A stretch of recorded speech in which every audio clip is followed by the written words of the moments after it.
Hello, hello. Good morning, everybody. Happy Saturday. Welcome to Romero Threads on YouTube, where it's all about embroidery. I'm just going to quickly check to see if I'm good to go. All right. Yep, audio sounds good. All right, we are good to go. Today, very busy day today. All right, hold on. Let me turn off my iPad up here.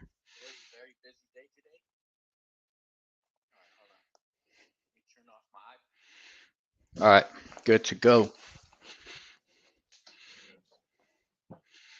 All right, let me just make sure I'm good to go here. All right, screen looks good.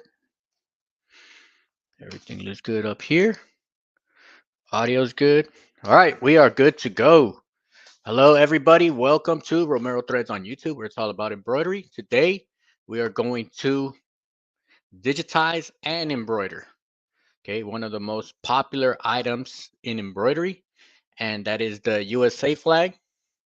Okay, so of course, next week or 2 weeks on the 14th, Flag Day. Okay, and also we have Independence Day coming. Okay, usually summer, all right, very popular to embroider flags.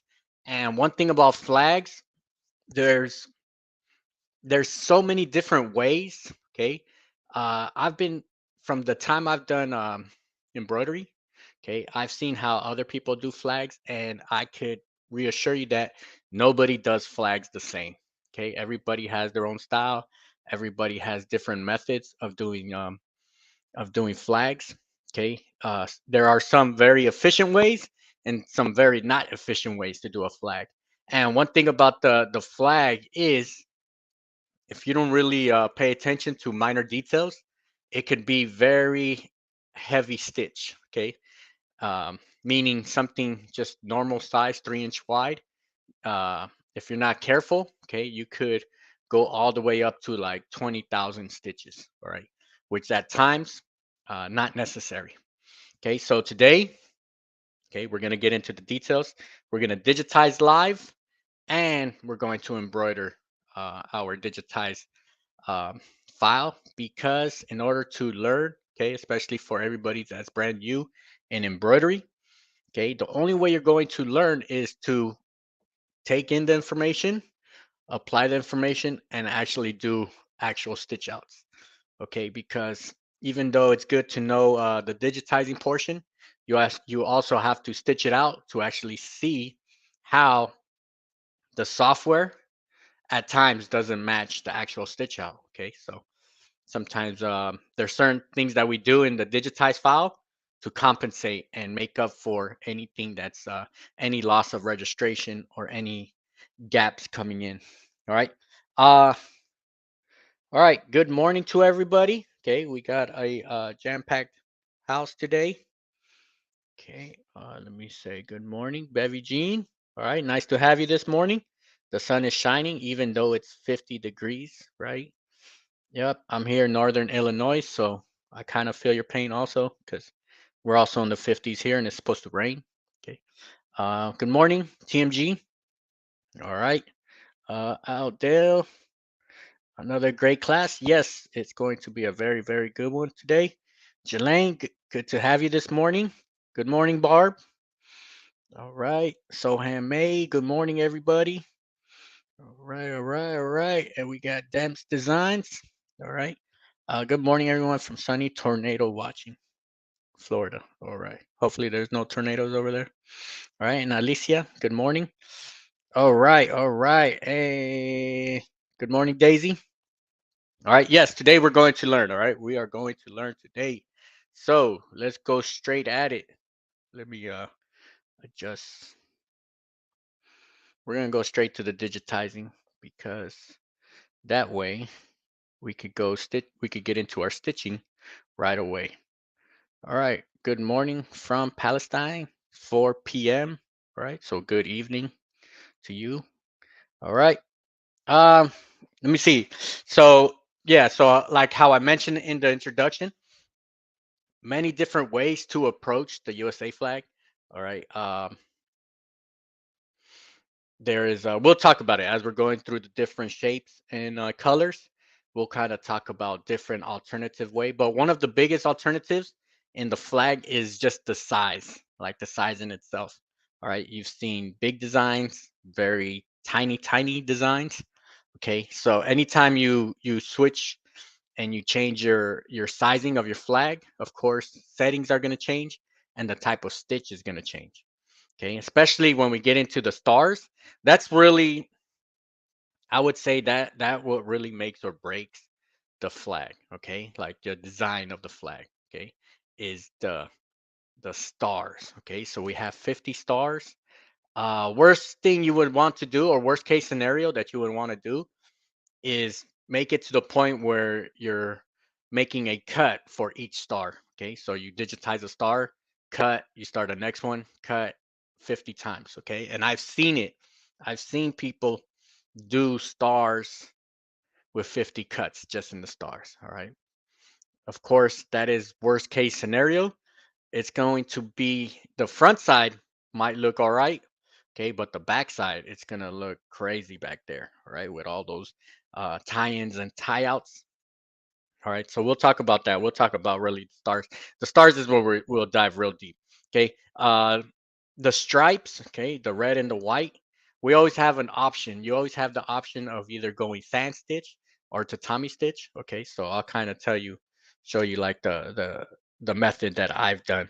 Okay, today, so when we digitize this morning, I'm gonna make it a 3-inch wide, a 3-inch wide uh, flag. Okay, so let me see. Let me go into US. So down here, down right. Okay, so of course, every time you going to digitize, you always want to make sure that your sizing is correct. Okay, so here showing 3-inch wide. The reason why I like 3-inch, I think that's kind of like the perfect size, especially for a hat or for a patch. Okay, um, I've seen that the 4-inch on the hat, it's a little bit too big. Okay, it's a little bit too big. Sometimes subtle is a little, it makes the design stand out a little bit more nicer. All right. So we're gonna go with a 3-inch. Okay. Of course, you can always go smaller. Okay, but we would have to actually digitize a little different if we're going smaller. Okay, so maybe we might make a part 2 and a part 3 video just on different sizing. Okay, because I know the side of the caps very popular. Okay, that's a tad bit different of digitizing, and then something bigger, we might switch it around a tad bit also. All right, so today we're going to digitize our flag at 3 inches. At any time, if you have any questions or anything you want to add into our discussion here, all right, feel free to add it. I know, right? We've all done, or the majority of us have done the U.S. flag, or even other similar type flags, and everybody has different experience and different suggestions when it comes to the flag. Okay, there's always more efficient, quicker way to do a certain project. All right, so let's go ahead. Let's start. Let me go on the big screen here. All right. All right. So here, okay, the U.S. flag. We have 13 stripes, 50 stars. Okay, here, so yeah, last week we talked about shapes. Okay, we talked about how if you know how to create shapes, you pretty much can digitize anything you want. Okay, because really every design is composed of shapes. All right, so here, as you can see, we have 13 rectangular, those stripes, just rectangles. Okay, and then we have the blue box here, blue square here, and then we have our stars. Okay, so if you kind of break it down, you kind of see that we have 13 rectangles, one square, the blue box, and then 50 stars. All right, so your brain is already thinking like a digitizer and like an embroiderer also, kind of breaking down the project. Okay, so it's just a matter of what's gonna go first. Okay, what's on the bottom, what's on top.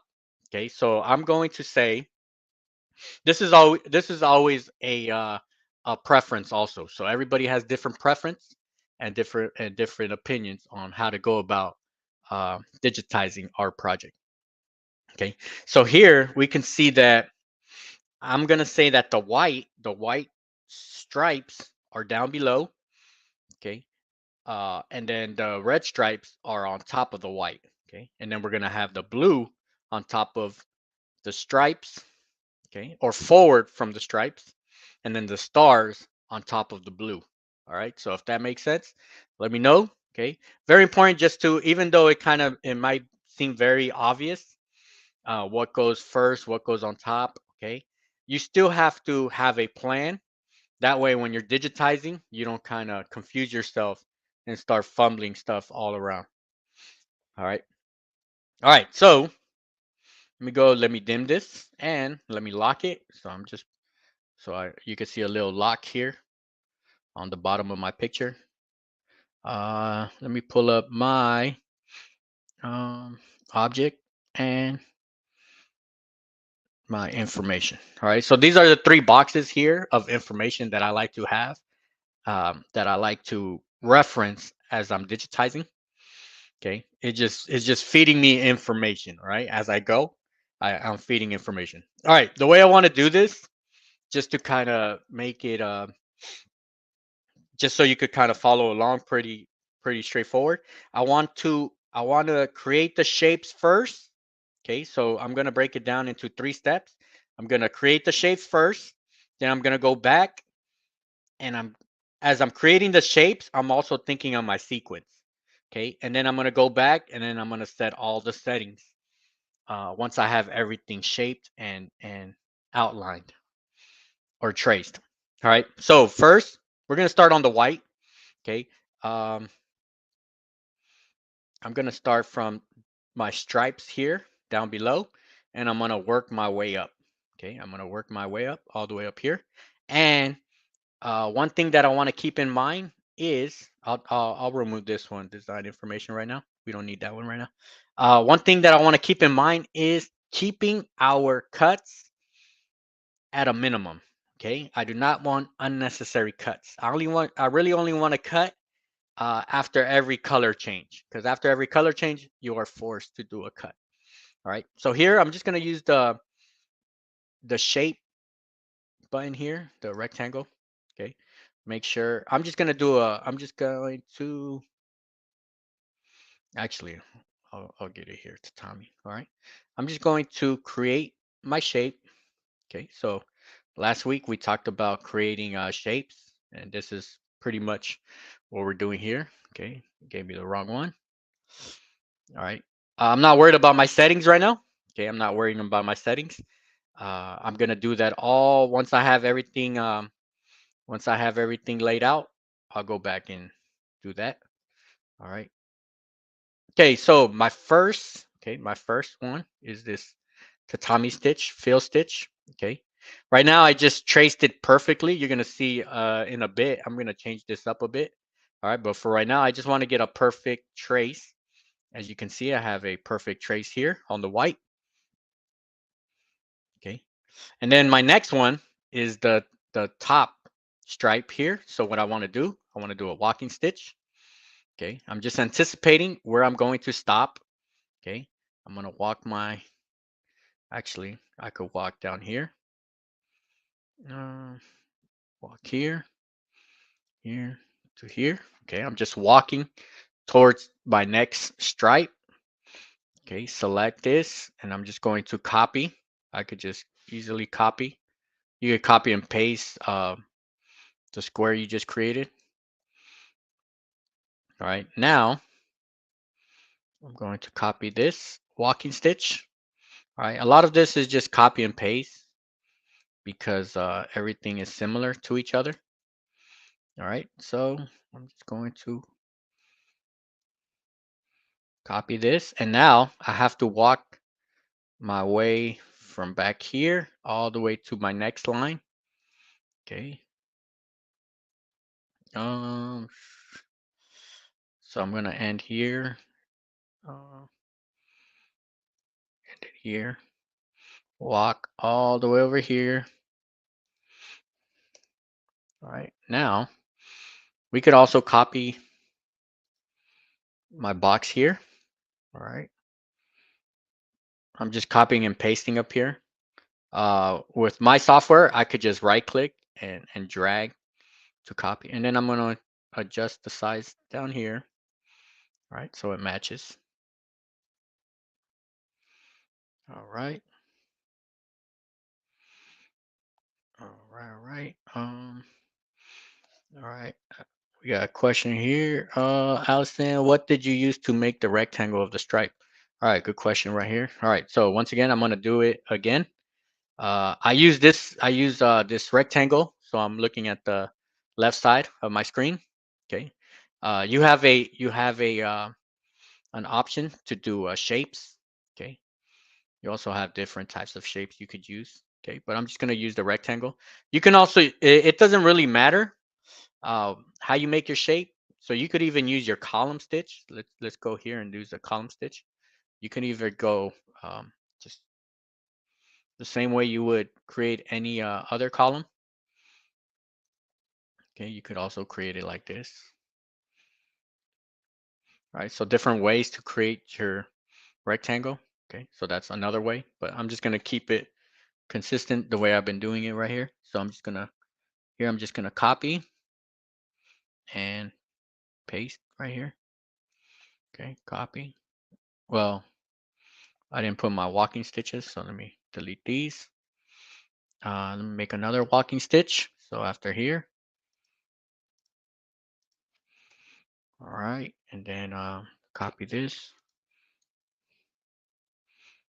All right. So of course, digitizing, a lot of it is just repetition. Once you create something. All right. Now we're gonna walk again.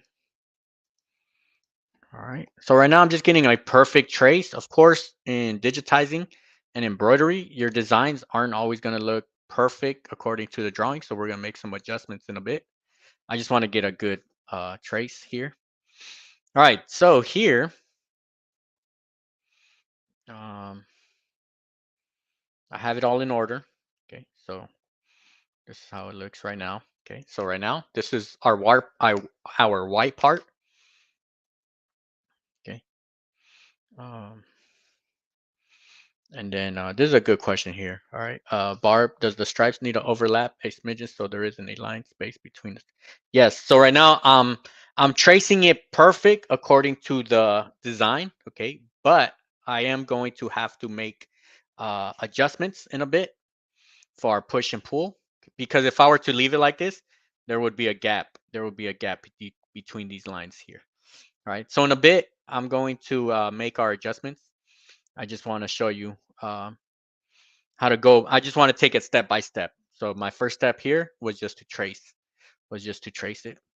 Okay. So right now, I could actually do all the settings right now. All right. So right now I select all my items. I'm going to lay, let me see, for spacing. Uh, Let me adjust my spacing. 3/6. We'll put top fields special. I'm gonna put a 3/6. Okay, these are just settings. I'm gonna make them a little longer than what the software sets it up as. All right, I put it at 5. Then here minimum stitch 0.6.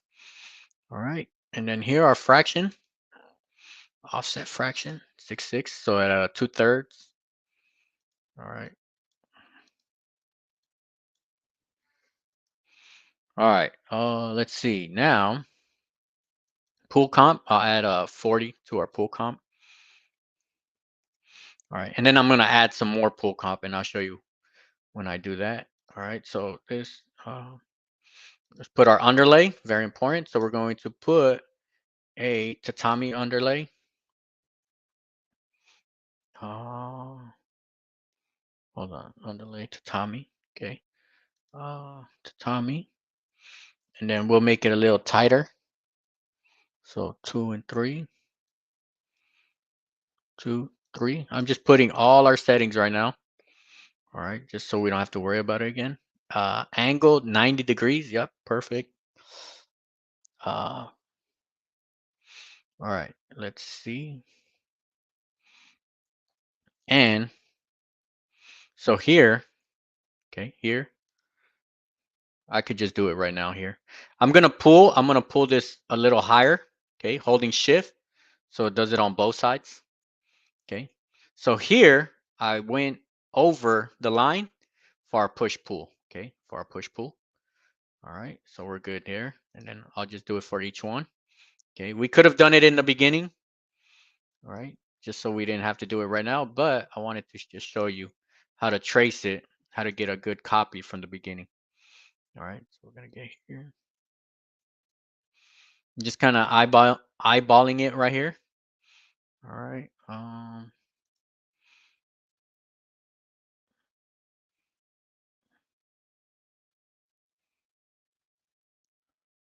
right.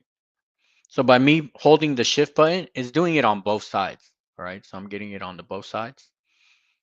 I'm not just doing it on one side. All right. Of course, you could have done this in the beginning from when you started it. I just wanted to get that perfect line. All right. All right. So now these are our white stripes. All right. I just have it green so you can see them. All right. This is how we're looking so far. All right. And then right now, let's see our cuts, our trims. Right now it's showing 6 trims. All right.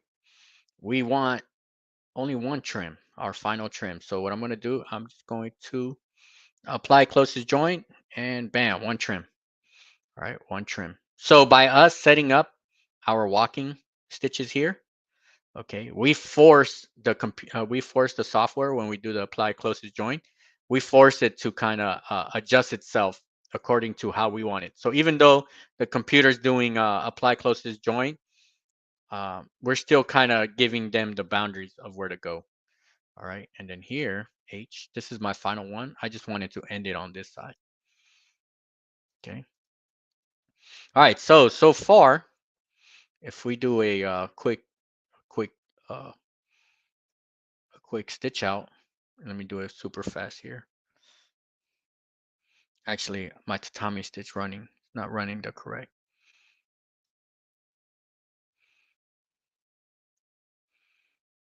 All right. Oh, I see why. I want my tatami stitch to run at a 90 degrees. Okay. So this is the way we're gonna do it. All right, that's good. The only thing I saw here, so usually when you do a replay run, you find things that you find adjustments. Okay, so angle, I'll put it 90 degrees here.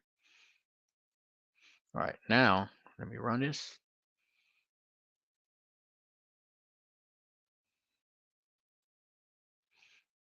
All right, that's cool. It's like super fast. Okay, because I want it to be running up and down, so it could be parallel with my red stitches. All right, this is perfect here. All right, we got one cut. All right, so this is the right white stripe portion. All right, so this is part number one. Okay, this is just our white stripes. All right. All right. Let me see if I got any questions here. Okay. So Allison, for now, I have Stitch Artist on and the exact tools. Okay. Right now, every software it should have the ability to make a rectangle, circle. Okay. So your common shapes. All right. So you should be able to create a rectangle. Okay. So that's all we've done right now. All we've done was make a rectangle and a walk stitch, rectangle, walk stitch, rectangle, walk stitch. All right, that's all we've done so far. All right. All right, now let's go. Let's go. Let's hide these. Since these are ready to go, okay, let's hide these. Let's do the red. All right, so let's do the red. The red, I'm just going to use the column C stitch. All right. So this is just like your steel stitch. Okay, so you usually call see it on your software as a steel stitch. All right. So all I'm gonna do is make a straight line. Okay, hold on. Before I do that, let me go into millimeters. 3 millimeters. Let me see. Red.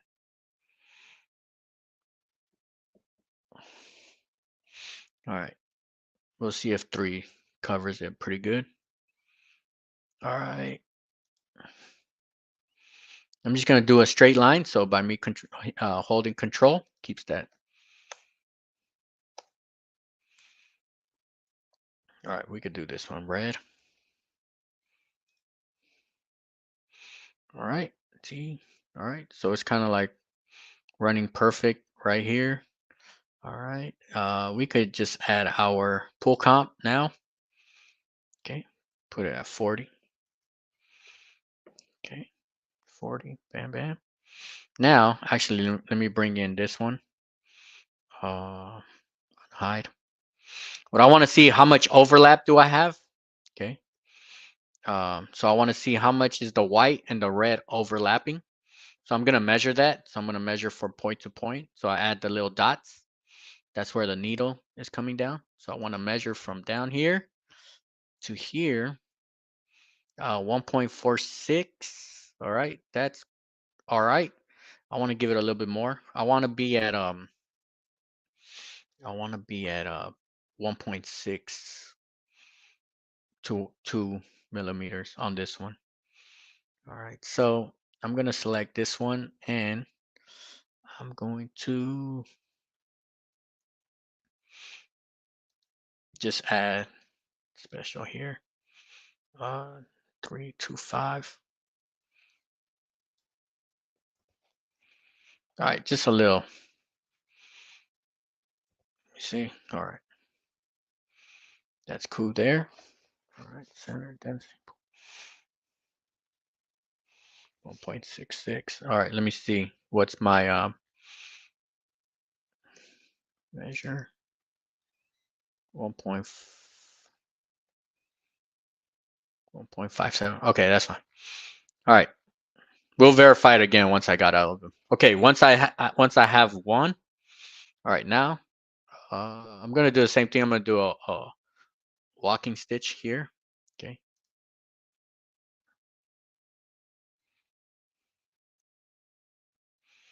Let me see.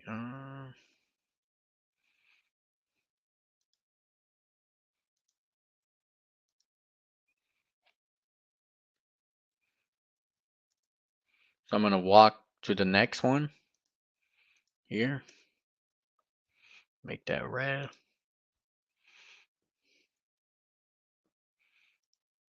All right, and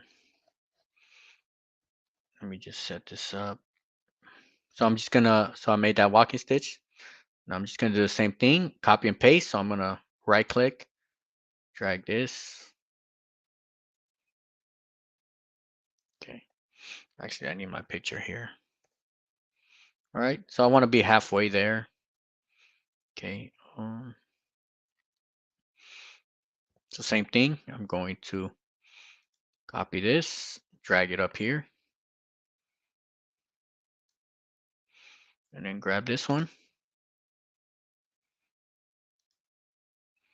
Drag it up here.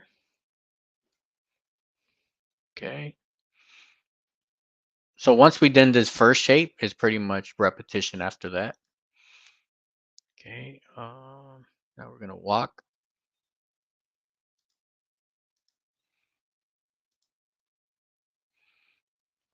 We're walking right below the red. I mean the blue. Okay. So we're coming up here. Make that red. All right. And then we're gonna select our red. Our last red. We're gonna copy, paste. So we're gonna drag it up here. Okay. Just move this.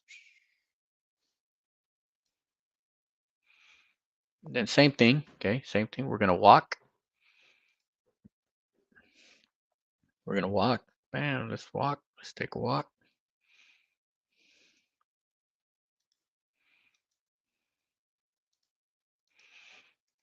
All right, let's change color. Okay, let's select this one. Okay, so a lot of repetition. Just drag up here.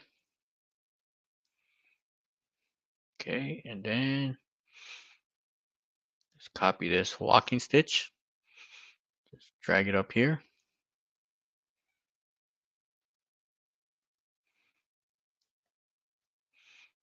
And just copy this. Drag it up here. All right. Oops. Wait. Just gonna grab this one. Skipped one. All right. And then one more walk. I'll just draw this one out.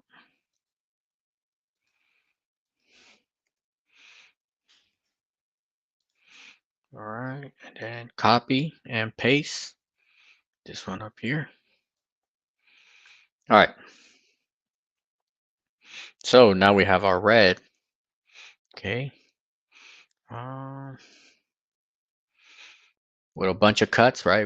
Right now we're only gonna want 2 cuts. Okay, so we just want to make sure we're good to go. 2. All right, we're just verifying that everything is in proper order. So we're going there, then checking there, checking there. All right, so now let me do my settings. Okay, column C, I want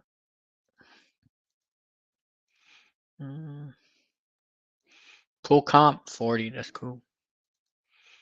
Underlay. All right, underlay. I want. Let me see what I want. I'm gonna put a edge run. Edge run. Put this at a 50, just so it's not too close to the edges.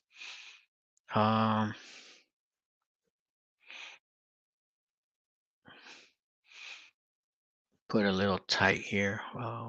Put it at 1.75. Okay. Put a second underlay of a zigzag. Okay. Let's see. All right, that's cool. What else do we got? 3 to 5. Just for,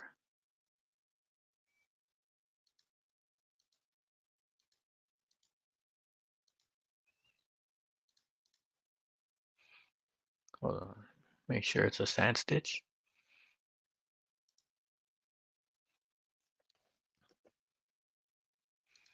Oh, I see what's happening. It didn't select the sand stitches. All right, 3/8. I'm gonna put it at 3/6.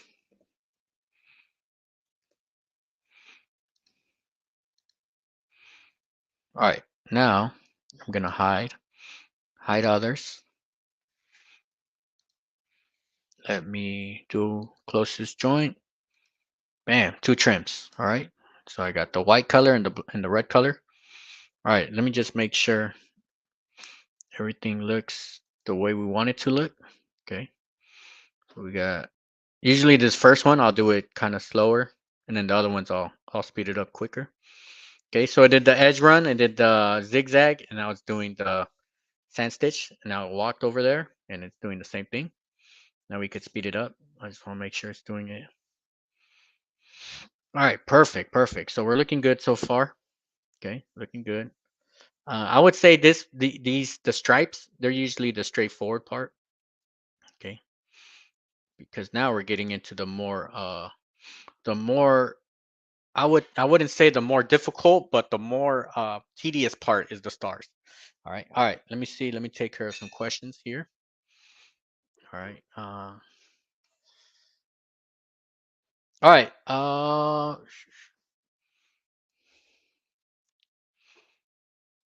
see. All right. This is a good question. All right. Layla. Lilia Nelson. Good morning. I apologize for you. Can you explain walking stitches? All right. So walking stitches. If you create, so in this example here, let's start from this bottom sand stitch down here. Okay. Let's look at this bottom one here. Okay. After it completed this stitch here. Okay. After it completed this bottom sand stitch down on the bottom red. Okay. Now I'm ready to do the top the sand stitch that's right above it. All right. So instead of making a cut, instead of cutting and then starting from up here, I'm just gonna walk up to this next one. Okay. So that's why it's called a walking stitch. So after I complete this bottom one, I'm now going to walk to my next location. Okay. So that's what we're talking about when we're talking about a walking stitch. Okay. And then Eric Wang, when you add connecting inline between strips, do you need from the end point or can you add it at any place? When you add connecting lines. Yeah, so what when I do the apply closest join, it's going to adjust. Okay, it's going to adjust where to go. It's gonna adjust my start and stops. Okay, start and stops. But you can always go back and override. Okay, so let's say H. Okay, it's gonna start and stop here. All right, maybe I don't want that, right? Maybe I want to start somewhere here. Okay, so you could adjust it if there's a reason why you have to adjust it. Then yeah, you could easily adjust it. So actually, I'm gonna set it back here. All right, all right, all right. Very good questions. All right, and then so which is better, applying closest joint or branching? Uh, when you branch something, it's gonna turn everything into one section. So it's kind of hard. It's a little harder to edit. Okay, by just doing apply closest join, you have a little bit more control of editing each object. Okay, so editing wise, okay, something like this, I would say apply closest join is a little better. But there are situations where you have a lot of details, and that's why it's called a branching. Because if you think about like a tree branch, right? A tree branch goes all over the place. In a situation like that where you have so many different objects going all over the place, then a branching might make more sense. But something like this, very straightforward, where we know where we can control the order of a sequence, then apply closest joint makes a little bit more sense. All right. And then Sidar, good morning. Your underlay is running in the opposite angle. Yep, that's what you want. You always want your underlay to run in the opposite angles. All right. That way your underlay runs this way, right? And then your actual stitches run on top of that underlay. All right. So it's like railroad tracks. Okay. It's like the railroad tracks. Okay. Actually the railroad tracks not a good example because your train's running this in parallel with the, but um let's say when you're framing, right? If you're framing like a house, okay, you're going to place your your your base, okay, kind of perpendicular to the actual bottom of it. All right, so you could kind of think of it like that, like how a house is made, right? But yeah, you want your underlay to run in opposite directions. Okay, just so it could land right on top of it and it could sit nice and tight. All right, good question. And then Eric, how do you move start and stop points in between stripes? Okay, so here, you would select. So let's say this the bottom red stripe. Okay, you would select it first, and then you would select reshape. So every software has the reshape. Okay, for Wilcom, I just push the letter H, and then I have control. Okay, of this one here, the green diamond means where it's gonna start, and then red means where it's gonna end. Okay, so this red cross, This is where, so it's going to start here and it's going to end here. All right. So that's where you control it from. All right. All right. All right. Right. Love the awesome questions on getting to the nitty gritty design stitching. Great group of people. Yep. All right. So I do want to thank everybody for the questions, because what happens is a lot of people that are catching this on the replay, okay, they don't have that luxury or that option to ask a question right now, right? They pretty much gotta, they're depending on you on your questions. All right. So it's pretty good. All right. Also, sometimes I just kind of blow past some information, because sometimes I'm just, going on autopilot, and I kind of forget about little small details. Okay, so very good. All right. Let me see. Bevy, what are you using to do your walking stitch? So I'm just doing this one. I'm just using open shape. Okay, just to make like a normal line, just right, regular line. Okay, just your most basic.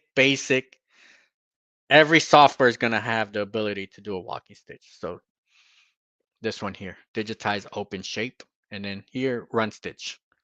All right, run stitch. All right. And then are you using tatami for white? Yes, yes. All right, good observation there.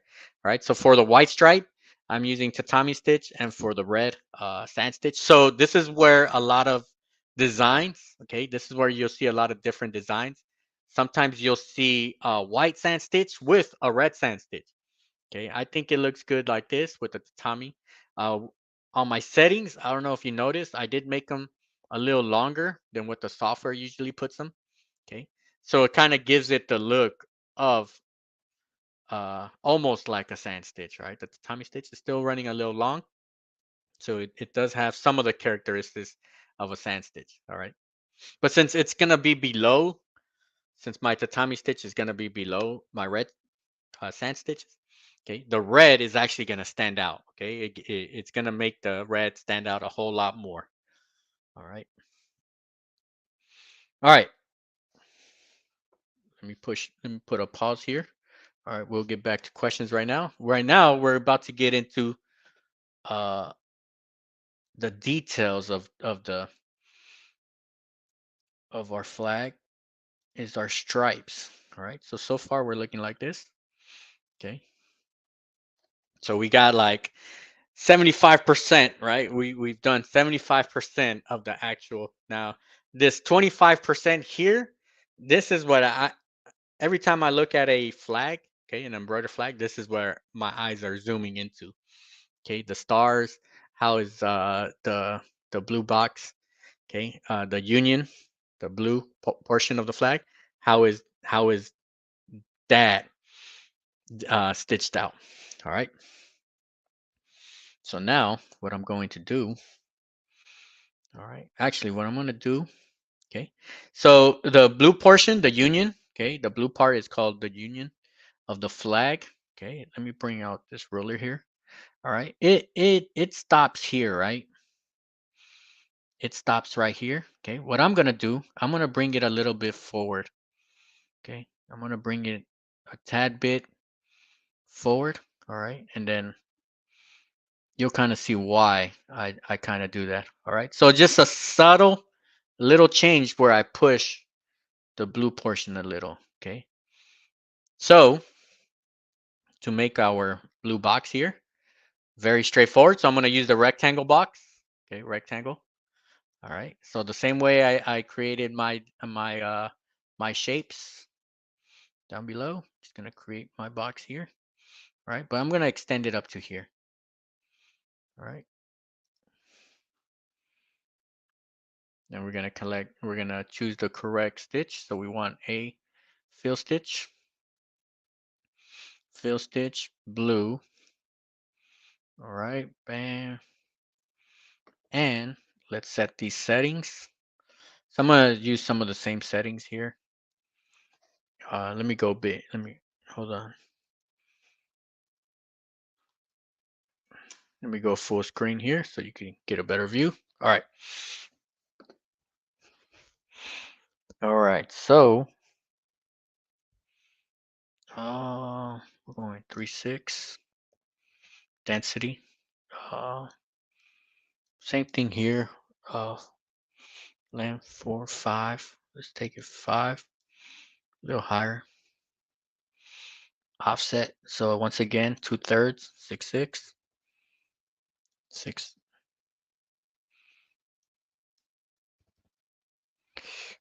All right. Cool, cool, cool. All right. We're going 90 degrees up and down. And then pool comp. Let's go 40. All right. Then underlay. First underlay. What do I got? I got Tommy.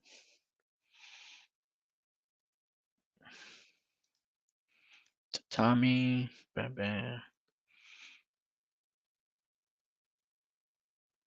90. All right. Bam, bam. All right. Look good. All right. So far, right? So far, we're getting there. Okay. Actually, let me save the stars for last. Let me just do this quick one. The border. I'm just gonna do a column stitch. All right, column stitch. 3.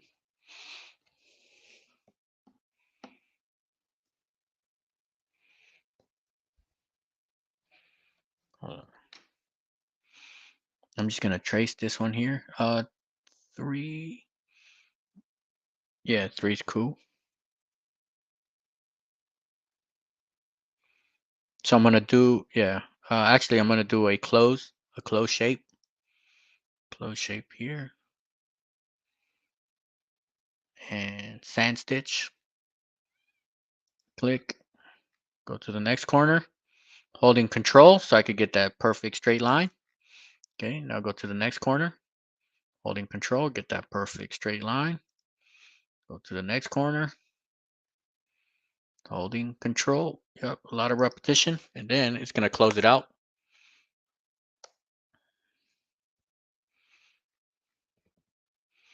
All right, select that, choose the color.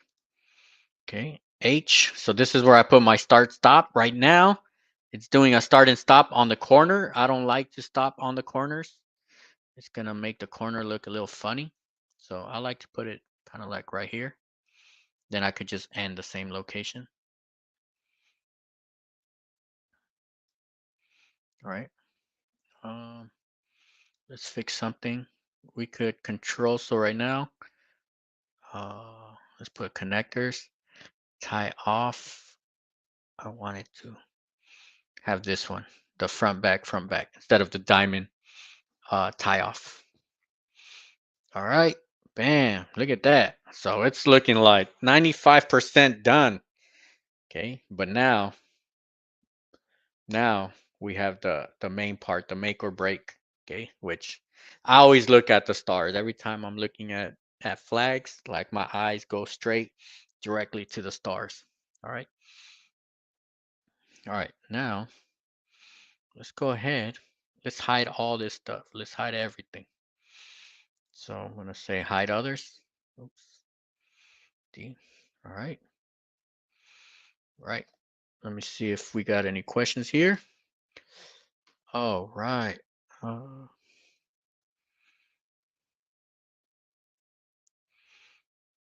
right. Lilia, does not having the proper underlay stitches cause the design to have concave look? I've used the auto digitize option. Yes. Um, whatever you do, try to stay away from auto digitizing. Auto digitizing, it'll do its best at try to design something, okay? But you always want to create your designs out of shapes. But the purpose of the underlay, okay, that's like your base where your stitches are going to lay flat on top. Okay, so if you want your designs to have a nice strong base and to have nice sharp corners, okay, yes, you do need the underlay stitches. That's the purpose of it. Yeah. So you don't have any unnecessary registration or push pull and like, yeah, perfect word, concave. Okay, so exactly. All right. Morning Daisy, do you have some sand and some tatami? Yes. So I have the white stripes are tatami, the red stripes are sand stitch, and then now the blue, the union, the navy blue is tatami, and then my border is a sand stitch. Okay, so I do have both. Okay, and then why are the two running stitches outside the border? Okay, yeah, so we took care of that question, right? Because that's the walking stitches. Um, and then barb, right? Find auto gives the problem that needs correct. Yeah. So anytime you use auto digitizing, you're gonna end up editing the auto digitizing. You're gonna spend more time editing the auto digitizing, and it's more time consuming than it would have been to just create your own shapes and your own designs. All right. Um, all right. Good morning, Gibson. Nice to have you. Okay. George, good morning. Good morning. Is there a set of rules to choose the right underlay? Uh, I would say yes, there are. Okay, but rules are always meant to be broken. But you have to know when to break rules. Okay. But for the most part, you don't want to have too much. You don't want to have too little. Okay. So it's all about how thin or how big your design is or your actual object. Where do you need do you need underlay or don't you need underlay? And then find that happy medium where you got to be at, right? Because we're going to talk about like when we work with the stars. Stars are very small. We definitely don't want underlay. Okay. For our sand stitches, okay, we're looking at almost 4 millimeters. We definitely want underlay. All right. So there is a time where you do need them and a time where you don't need them. Okay. Um, and then Jelaine, yes, hatch 3 is out. Let me know how that is. Um, I learned with Hatch 2, okay, Hatch 2 and this and Wilcom 4.5, they have a lot of the same stuff, okay? They have a lot of the same stuff. So if you are using Hatch 2, okay, you're more than good with Hatch 2. Okay, well, now Hatch 3, all right? I got to get the feedback of Hatch 3. I know they have a lot of the same features that we got here in 4.5. I know they kind of shifted it to the 3. So, all right, all right. And then Daisy, how do you know what adjustments to make in the settings? Are there standard settings? So there is no, I wouldn't say there's like a perfect recipe on what on the settings. Okay. For the most part, the software it does a good job and giving you like your standard settings. There's always your standard settings that your software has.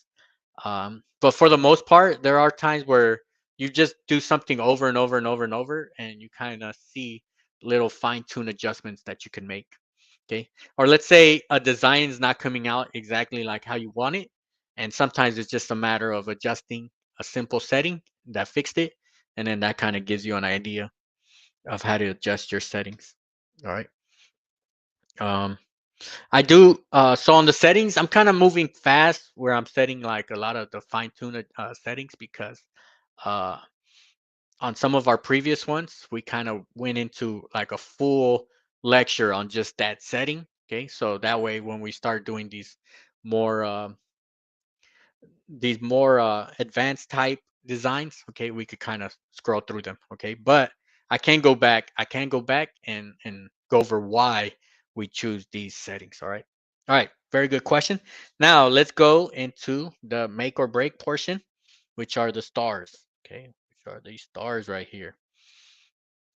All right, so the name of the game right here, I want as many as low or I want as minimum cuts as possible. Okay, I want as minimum cuts as possible. I want as minimum unnecessary stitches as possible.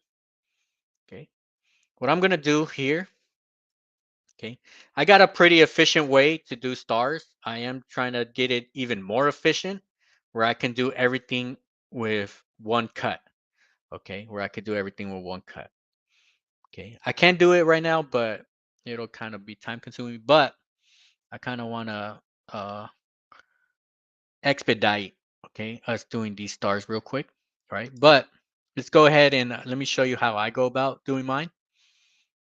Okay, um, so we have 5 corners, right? Um, 5 corner on our stars. Okay, I want to find our center point. So it's kind of something that I talked about yesterday. Okay, in order to find the center point here, okay, you just go from corner to corner here, all right, to get your center point.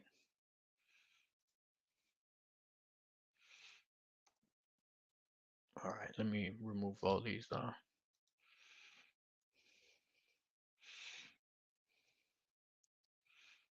right. Uh,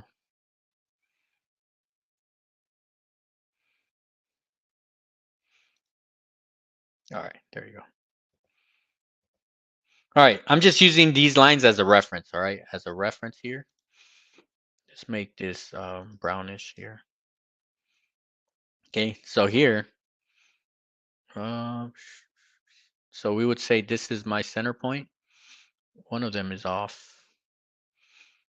Okay, I'll just adjust this. All right, so step one here is just find our center point. And to make stars, okay, to do a proper star, first of all, it depends on the size of your star. This star here, I'm gonna make it at a 3 millimeters. Okay, so right now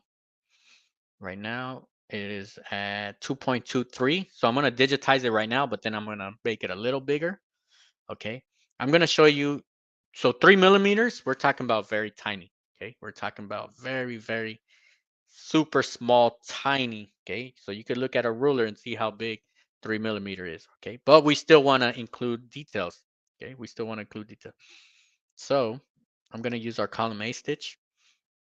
I'm going to remove any underlay. Okay, we definitely do not want any underlay. Pull comp. So standard, this is software standard is 17 millimeters, but I'm going to just take it down to 15. Okay, so bring it down. Usually I'm picking up pull compensation high. In this situation, I'm keeping it low. Okay. Let me do one more. Forgot one here.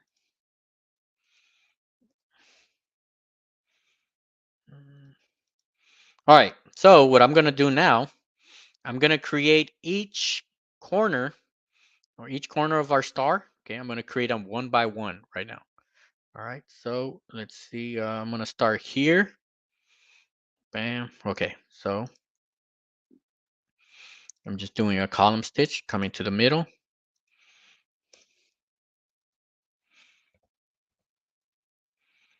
All right.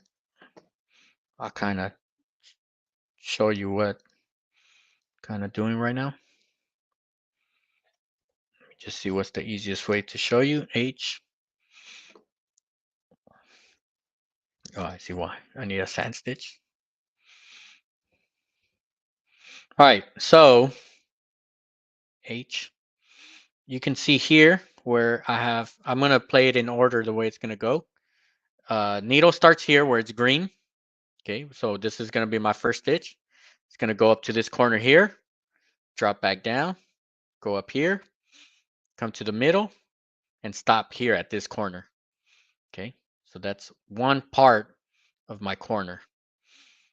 All right, and then I'm just going to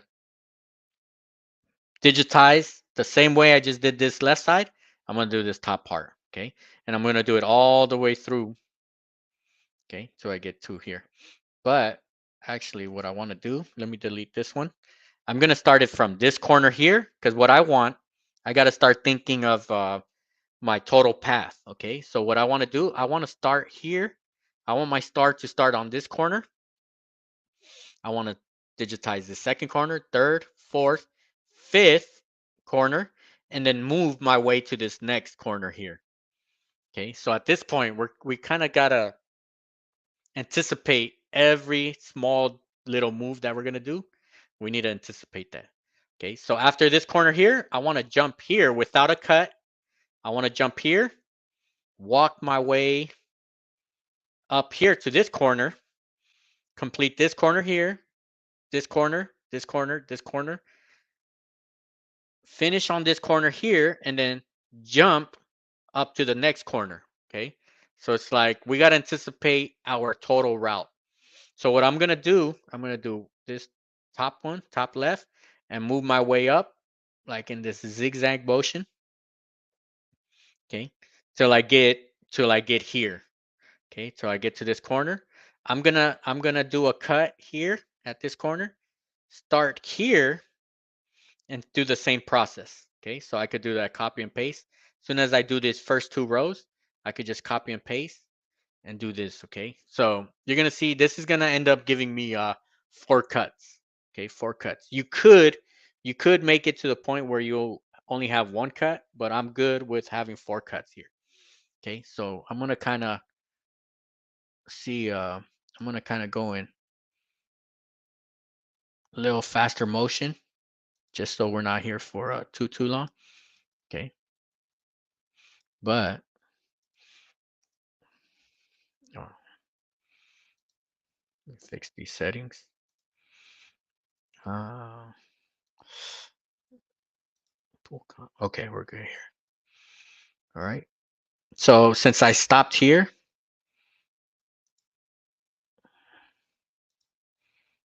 black. All right, and then just gonna. It's a lot of repetition here, all right? I just have to do this first one, and then I could copy and paste the other ones. Okay. So I'm gonna start here. Okay, and then I'm using these guides that I created as a guide to bring me back to the center point. All right. So let me kind of do this quick. All right. The good thing about the flag and the stars is that once you do it once, like you have it there, right? So you spend the time going over like this tedious part. But once you got it, I mean, because I've been using the same flag that I use on my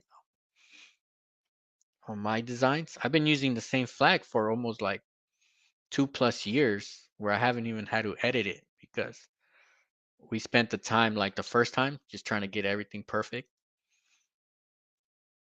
But you can always make anything more perfect, right? So if you have a flag that you want to make some small adjustments, you can always make that adjustment.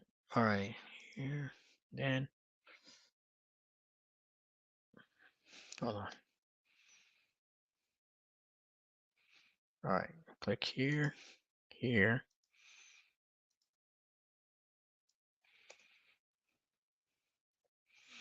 All right, so right now I end here. Okay. Um,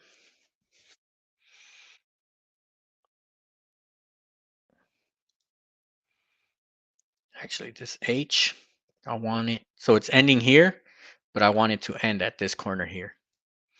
Okay. All right. This is really like the more tedious part, right? So the other rectangles and the square was kind of straightforward. This one here, okay. But I'm going to digitize 2 stars, and with those 2 stars, I should be able to just copy and paste all the way through. All right, so I start here. H starts here. So I want to put my start point. Um, Actually, I can leave that there. Okay, I'm just gonna have to adjust it here. All right, and then here is my end, H. All right, and then make sure I don't have any cuts. H. Well, let's hide all, hide others. Okay, I'm just gonna replay this. Um,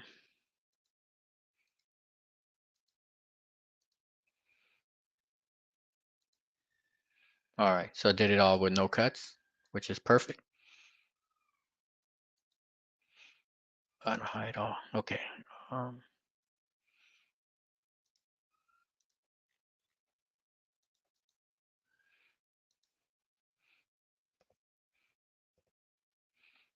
All right.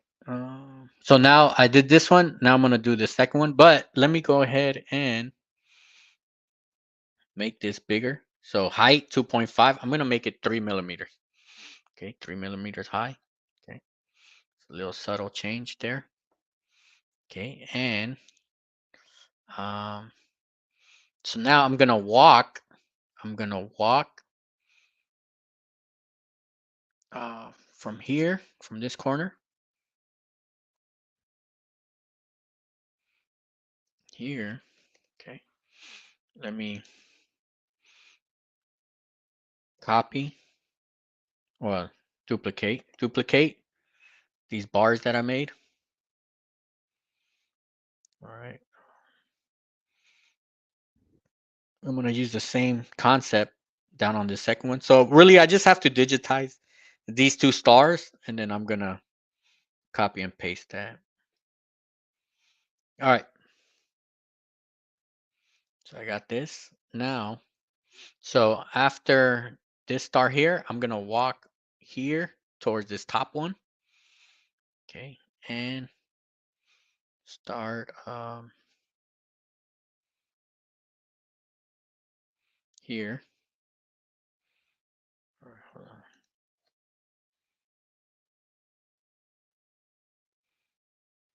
All right. Let's get this one. Black. Full comp. Underlay. All right. We're good to go. Start here. Corner. Middle. All right. And then here you can see that this is giving me 5 stitches. Okay. I could count how many stitches it's giving me. All right. So it's going 1, 2, 3, 4, 5. All right. So you could count your at this point, at this level, at this small, minute level. Okay. I'm counting how many stitches I'm getting. Okay, because I don't want to have any stitches that I don't need. Okay, because then you start seeing it starts not looking right. Okay, the start's not okay. Then we go. Let's do our full circle. So we're going 1, bam, bam, bam, bam. Okay, and then we continue here. We're just doing that full circle here.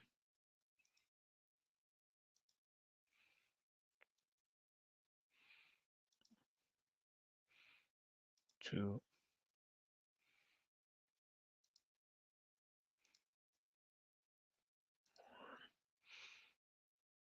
2. All right, and then this last one, H, we want to end on this corner.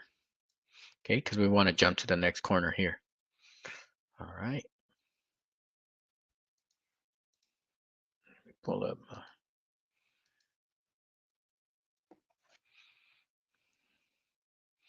All right, now let me go ahead. Let me hide this. Let me hide this and this one. Hide. All right. So it shows me my cut here, and let's make this a tad bit bigger. 3 millimeters. All right. So right here we're super zoomed in. Okay. When I go to a regular portion, this is how the customer sees it. All right. Or anybody, right? This is how the viewer is going to see it. So you see how zoomed out we are, okay? But now it's starting to look like stars here, okay? So we have good details, okay? It just looks like this when we're super zoomed in. So I'm zoomed in at almost 3,000. My zoom is almost at 3,000%. All right. All right. So bam, we got it here. Okay. Now we got these two. Okay. Now I could just copy and paste. So here. Actually, H. I'm going to start here.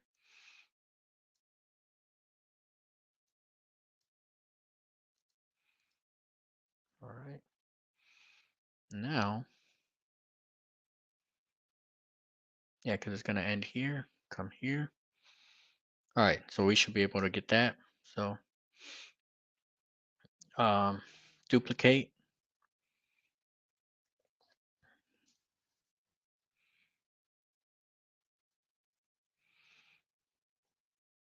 All right. So this first part is going to be kind of tedious because we're just doing the first part. All right. And then duplicate again. Just head over to the next side. Then duplicate again.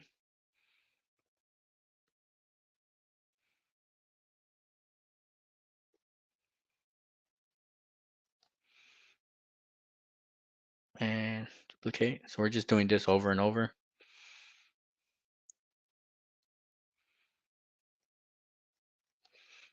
And one more time. 1, 2, 3, 4, 5. All right.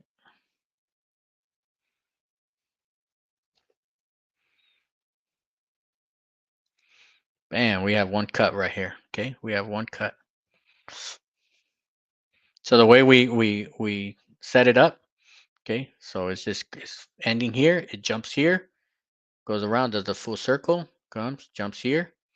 Okay, so we have no cuts, no cuts, no cuts, no cuts. And then this one, we don't need this. Bam, all right, so it gives our cut right here. All right, so we got this top part. All right, we got the top part here. Then we're just going to duplicate and drop it down.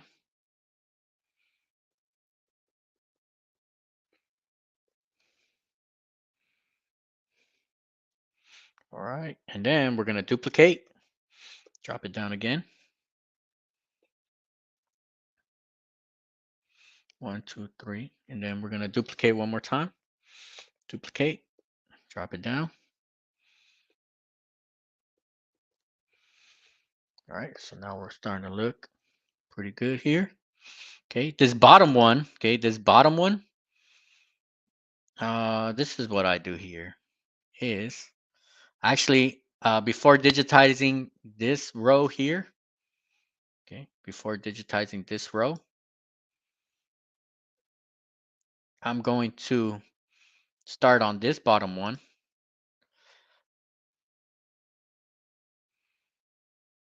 All right.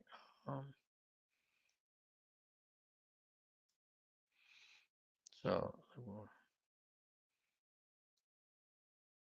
I'm just copying and pasting, dragging it down here. All right.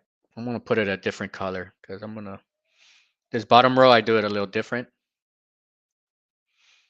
Okay, let me see. All right, what I do here, I do a walking stitch. So it does that, walking stitch from here to here.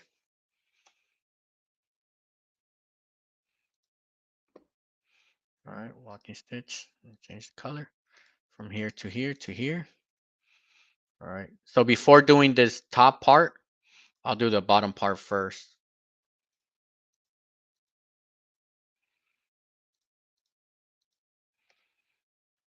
All right. So now, bam, bam. Let me find this one here.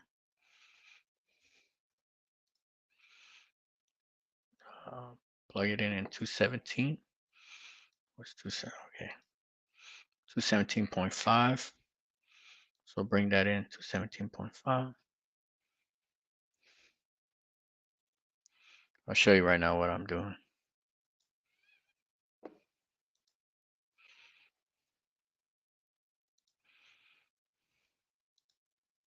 All right, so it'll do all these top ones. It'll do all these stitches here.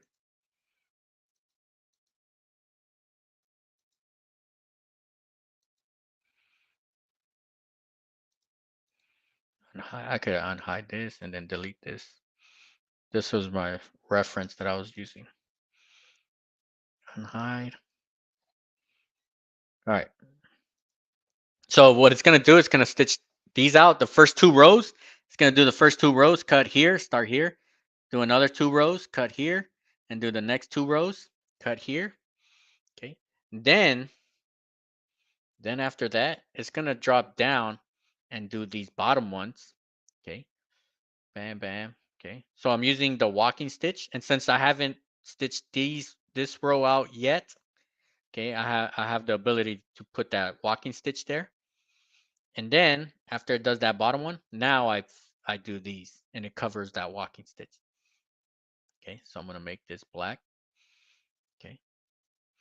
All right. Let me see. Let me unhide all this.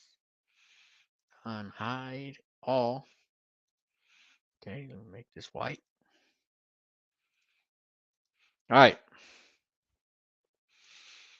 This is how we're looking so far. Okay. Little minor things that I want to fix so far. But right now, we are looking good to go. Okay. Looking good to go. I got to see why we have 19 cuts. Okay. But we should have, I think it was 9 cuts that I'm supposed to have. All right. But that's what the last part of digitizing is trying to find out all the little minor things that we do. Okay. All right. Let me see if we got any questions here. Okay. Um, we're doing good with time. I think we're doing good with time. Actually, let me speed it up because I'm going to stitch this out. All right. Um,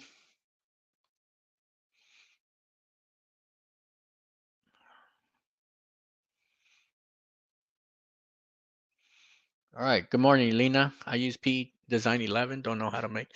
So today on this one, I use the most basic tools. Okay. I use rectangle tool. Everybody has a rectangle tool. Walking stitch tool. Okay. Column stitch tool. Right. Um, definitely, I didn't pull out any of the advanced tools on this one. Okay, so as long as you have the ability to make a square, if you have the ability to make a shape, okay, column stitch, running stitch, okay, you should be all right. Okay. All right. Good morning, Linda. Is there a cheat sheet for baseline guidance for settings where you can start with? Um, I gotta create a cheat sheet. All right. That's a good question right there. All right. So I'm gonna go ahead. It's just you have different scenarios, different garments, different sizing. So it's kind of hard to do a cheat sheet to go by because one little small adjustment, and if you try to use a cheat sheet, it might throw you off. Okay, there might be a good starting point. Usually, the software does a good job as giving you a good starting point. But to give you a cheat sheet, okay, there would have to be a lot of conditions like this is your garment, this is your size. So we can make a cheat sheet. It's just a matter of yeah, uh, we'll have to be very we'll have to be very specific on what we're stitching on. Okay, but yeah, good question there. All right, all right. Why not duplicate? Could you have chosen a star from our shapes? Why not duplicate? So I did duplicate. So you saw when I did it. The reason why I did the first 2 is because I want to set the order. That way there's no cuts. Okay. You could use the shapes that are in the in the software, but the thing is, you want to have as much control of your design. So if you use the software designs, it's gonna give you their design. Okay. So we want to be very specific on how we want this stitched out. Okay. I know that each of my corner of my star is 5 stitches, and I have 5 corners, so I should only have 25 stitches per star. Okay. Now, if I have the software do it, it might give me 75 stitches per star, and then when you times that by 50, okay, you're gonna have too much stitches in that little small portion of the flag. Okay. So here, it's like we're doing embroidery surgery, right? Like we're down to every string, every stitch matters. Okay, every little and if because we're multiplying everything by 50, so we want to have as much control as we can. Okay, so it was kind of tedious that part. All right, But I know that I'm not gonna have any less or any more stitches than what I need. All right. Um. All right.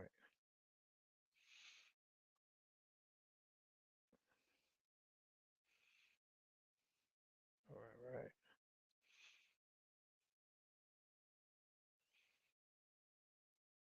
All right. Thank you very much, Jelaine.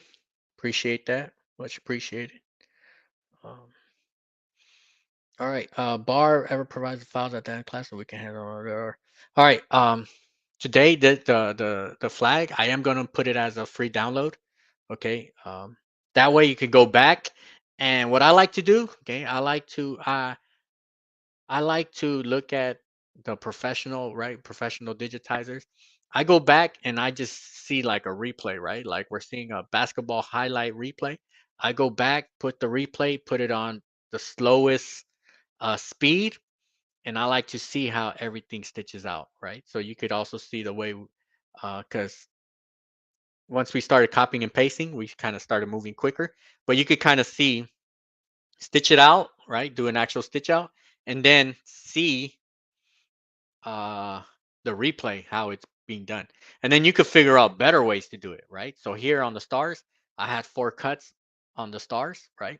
You can make it to the point where you have 1 cut, right? Actually, that's what I want to do. I got to work on that this week. Okay. But you could make it where there's only 1 star. But what you don't want 50 cuts on the stars. All right. I've seen files. Okay. I've seen files where there's 50 cuts and it does not look good. All right. So you do want to minimize cuts. All right. All right. All right. Yes, Bevy Jean, thank you for bringing this up. All right. When I was a nurse at the prison, the officers used to have the reverse the flags on their sleeves. Okay. So, right, there is actual rules on using the flag, right? So, I've seen this also, right? Kind of um when you're doing flags, so this 3 inch, so it's perfect for sleeves, okay? Sleeves. You could also put it on the side of the hats. Anytime you put a flag on the side, okay, whether it's the side of yourself, of a person, or on the side of a car, okay, if you're going to put it on the left side, that's fine. You could put it the way it is because the stars are facing forward, okay. But if you're going to put it on the right side, now you're going to have to reverse the flag, okay. So anytime you're doing flags, all right, stars are always pointing forward of the person or the car. Okay, because I've seen it. I've seen people stitch it out and it's on their flag and it's on their hat and they have it in the incorrect location. All right. So yes, thank you for bringing that up, Bevy Jean. All right. Wander around. Love your videos. Appreciate that. Yeah, yeah.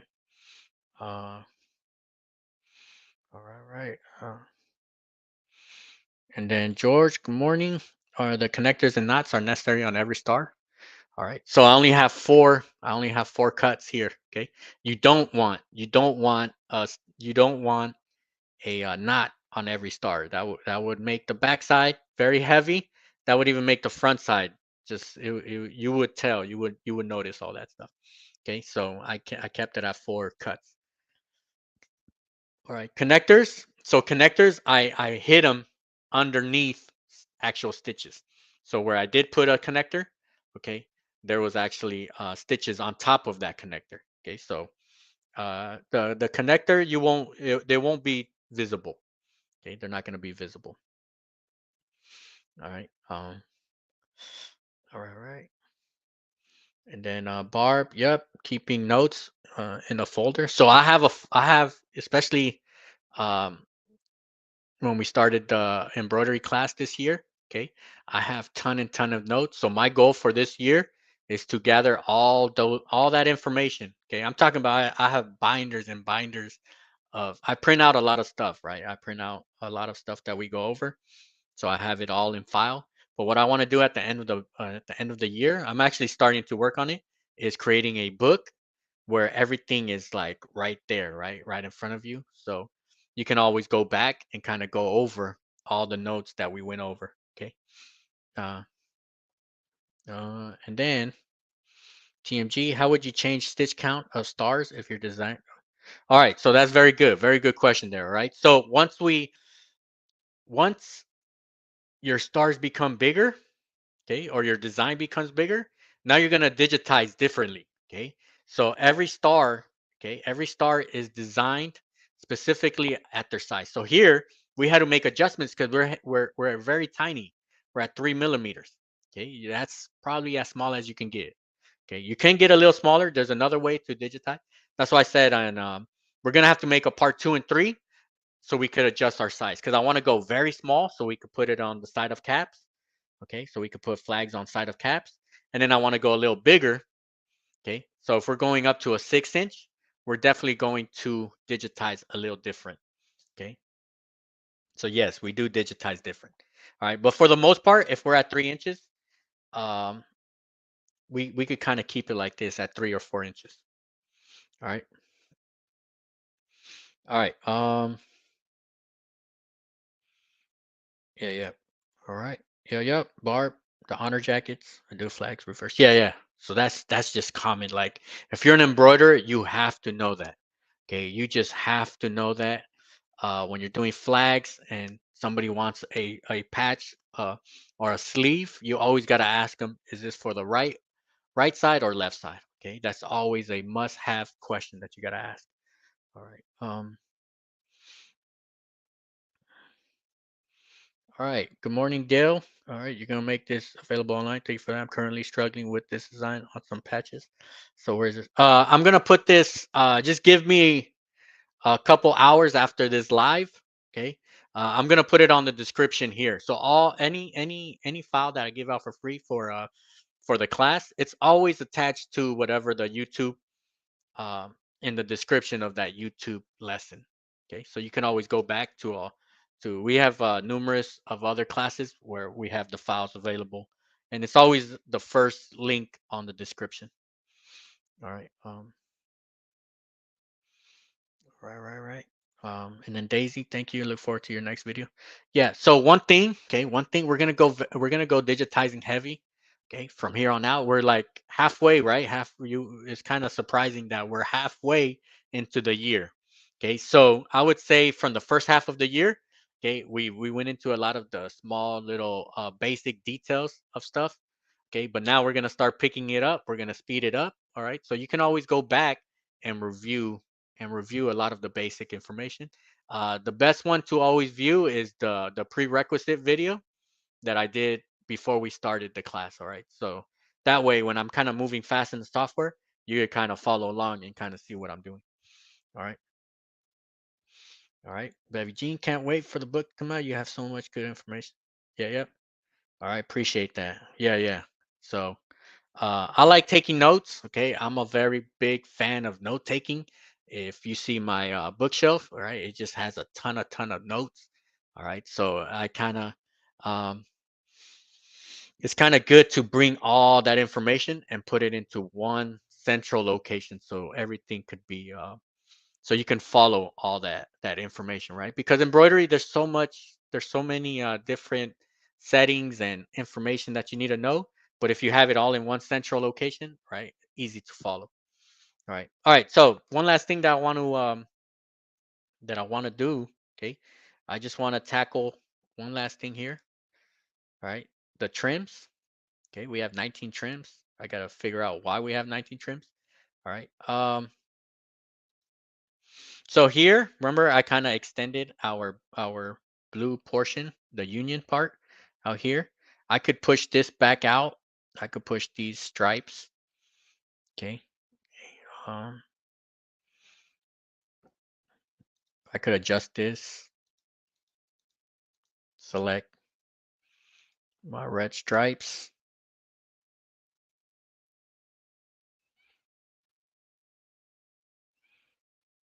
All right, right here, and just kind of push them in a bit. Oops, too much.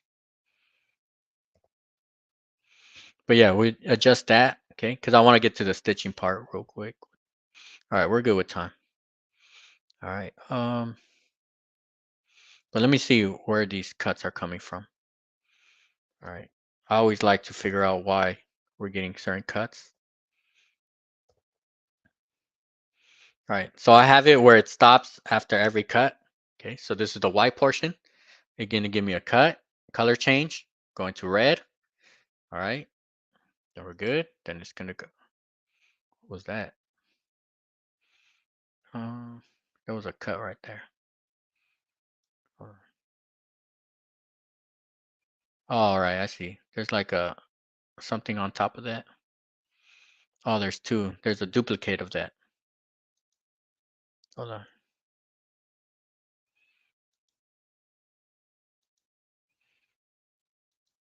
All right. Let me delete that. Delete this. I had two.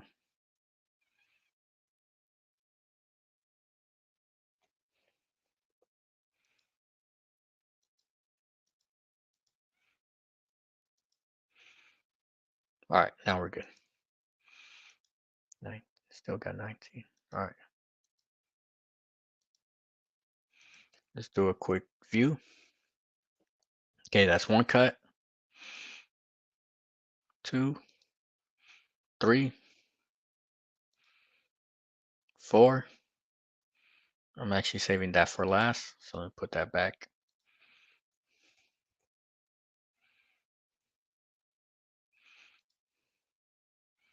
2, 3, 4, 5, 6. Oh, all right, I see why. Because I have to. All right, that's fine. So it's gonna do that part. Okay, I would just have to fix the order of that. Okay, then border. All right, perfect. We're good. All right. Extend that a bit. Okay. Now the printable file, just so I could print one out. That's good to go. All right. So this is the one that I just stitched out. Okay. So we could run this one just so you could see the final one. All right. That's one thing I want to add here. One thing that I added here, I have a knockdown stitch. Delete. Let's talk about knockdown stitches.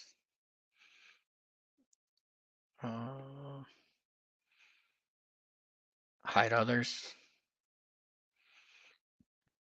Hide. Oops. All right. Unhide. Okay, let's talk about knockdown stitches. Okay, so in order for so we have a lot of stitches on top of stitches. All right. Okay, so before we even start, we want to lay down this knockdown stitch. So this is what a global underlay. Okay, let me slow this down. Okay, so I'm just gonna run.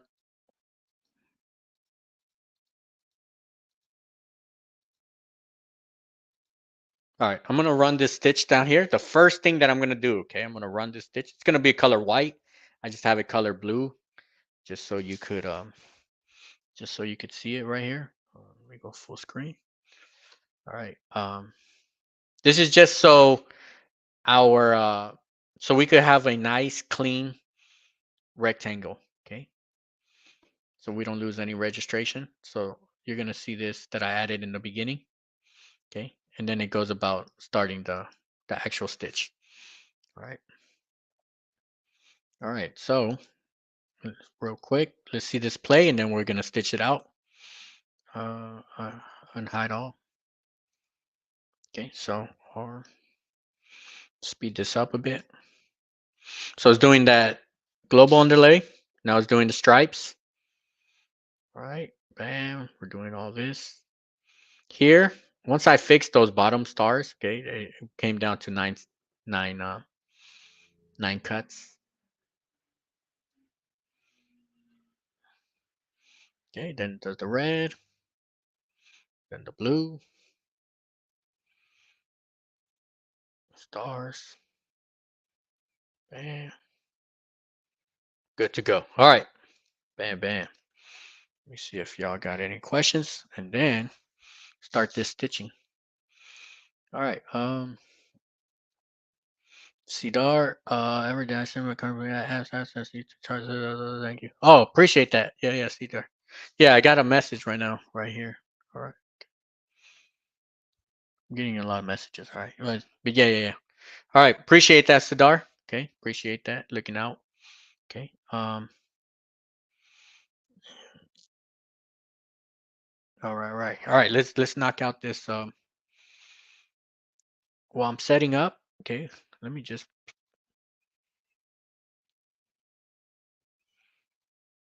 While I'm setting up.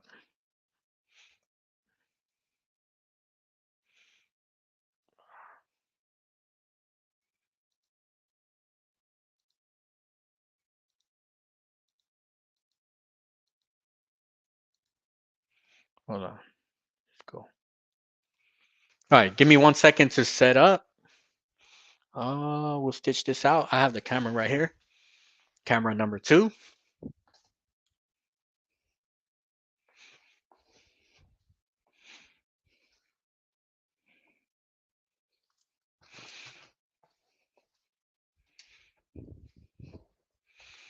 All right, let me see if my cable makes it all the way through.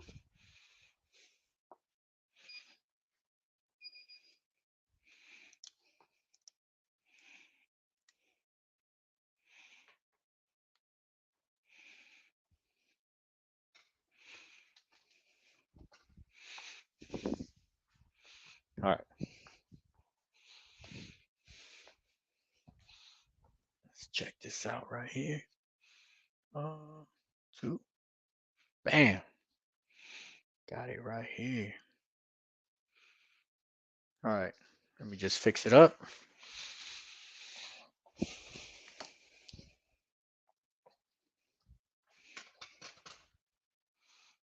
All right. So I got just regular twill with 2 pieces of cutaway. Okay. It's pretty dense.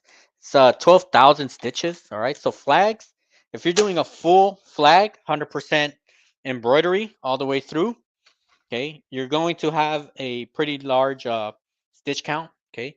So we always trying to minimize stitch count. Okay.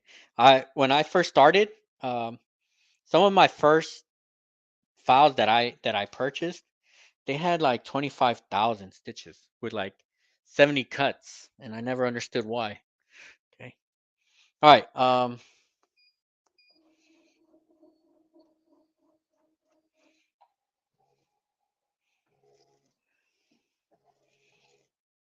Okay.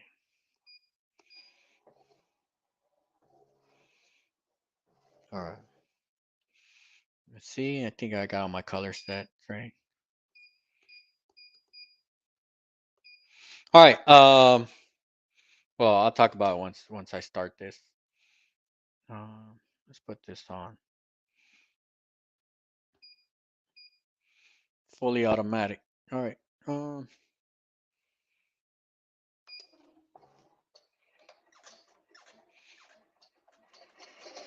right. This first color is white, so you might not see it. Let me zoom in.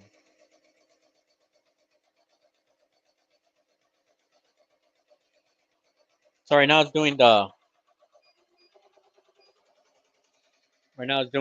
globe underlay. All right. Let me. It looks like it's a little bright.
All right. We got some questions here. All right. So Dale, so I called it a knockdown stitch. Okay. It's not actually a knockdown stitch. It's a global underlay. Okay. Global underlay. All right. So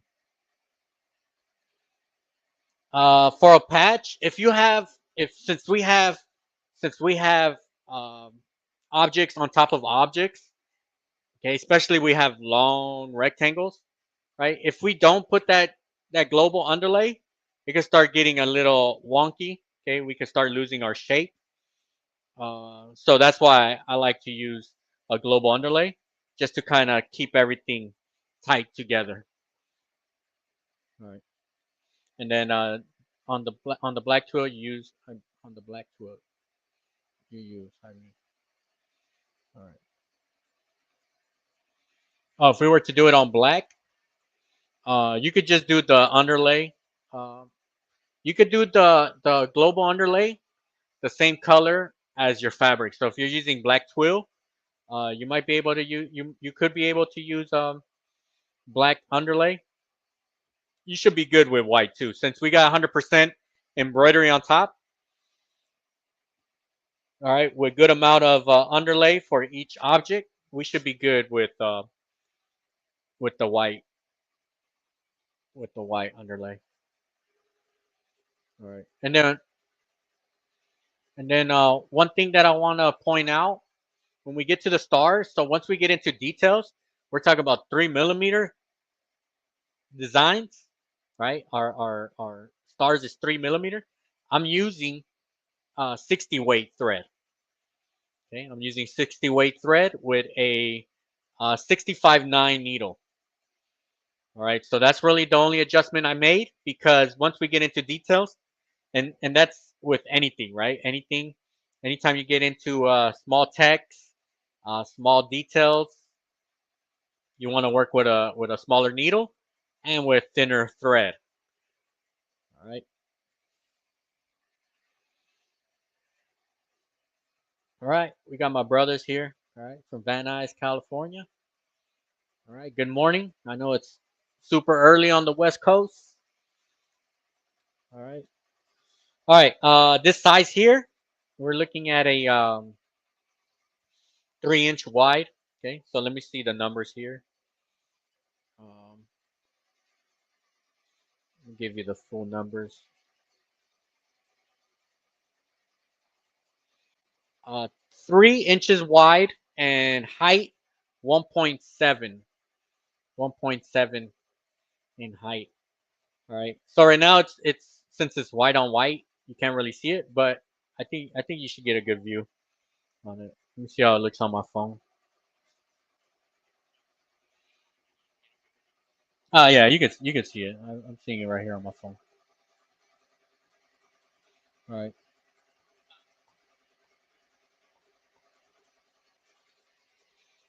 All right.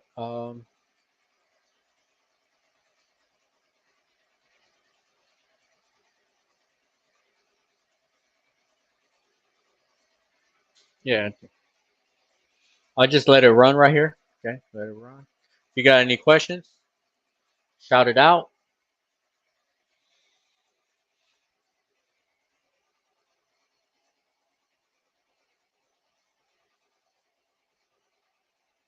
And then also with this file, if you down when I put it up for download, uh, you could go ahead. You can make adjustments. You could change the color. Okay, you could change the color. You can make it into like a tactical type patch, right? You could use special. There's so many different colors that you can make the flag. Okay. Um,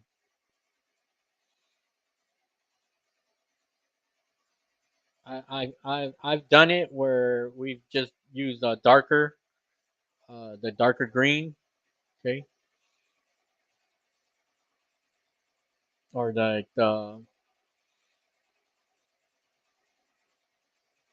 you can make it where it's black with the red stripe or the blue stripe in the middle. Okay, so there's different combinations that you can do. All right, right now it's gonna do that walk stitch. So let's see when it does. It did that walk stitch all the way over there, and now it's doing that square one, right? So I think that's the best part about digitizing is that whatever that you planned and you set in your software and in the design, like to actually see it happen, all right, it's pretty good. Okay, and also anytime you have like old designs that you've used forever, usually old designs, if you have something like something small that kind of that's not necessary, you could always fix. So let's say there's an unnecessary cut somewhere, you can always adjust it and just make a walking stitch to avoid certain trims and cuts. Right.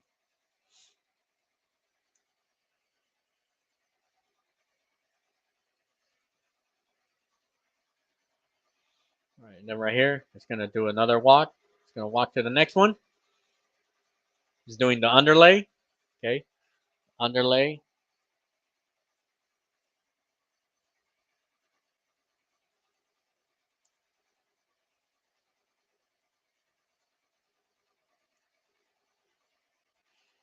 All right, let me see this underlay because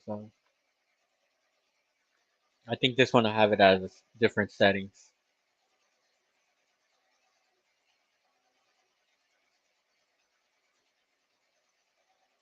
Uh,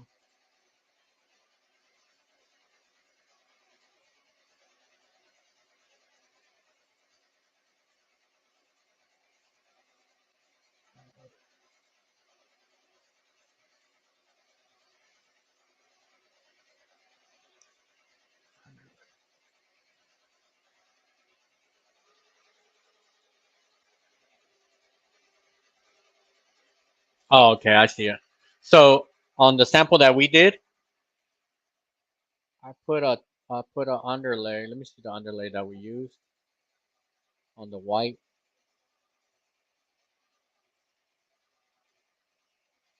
Yeah, Tommy.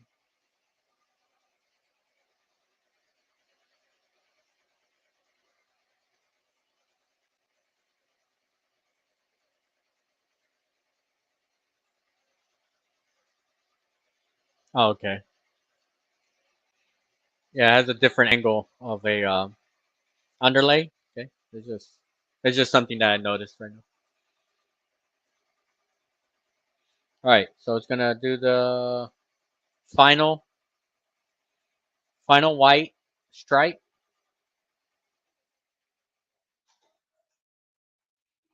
All right, now it's gonna move over to the red. So it's gonna do the column stitch. It's gonna do the underlay first. So we have an edge run. So it's doing this nice looking edge run here. It's gonna do a sand stitch underlay. So this is all underlay right here. All right, now it's doing this column sand stitch. Okay.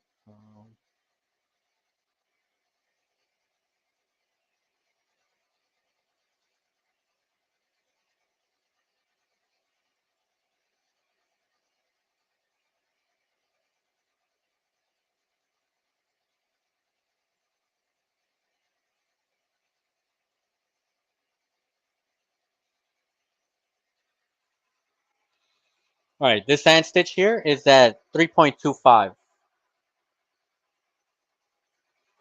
It's gonna walk. It's gonna do the next one. Okay, and it's just repeat, repeat. Okay, which is mostly what digitizing is and embroidery.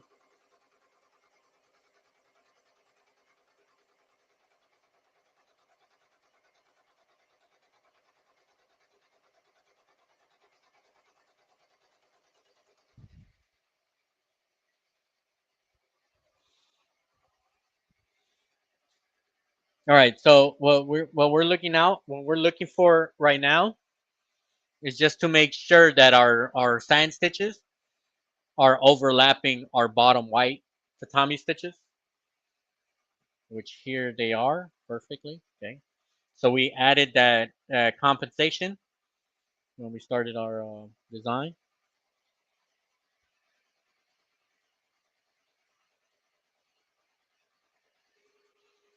All right, Baby Jean, when you use knockdown stitch, first number they do a inflate mode, so I would put.